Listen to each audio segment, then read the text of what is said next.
Tatakas ka pa? Wala kang taos! Tapusin mo!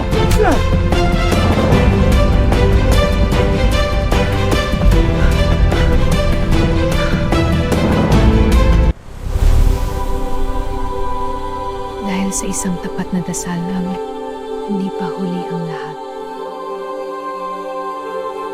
Hindi ang tatak na ito ang nagligtas sa iyo. Ay ang luhang bumabagsak sa paanan ng langit mula sa iyong tahanan.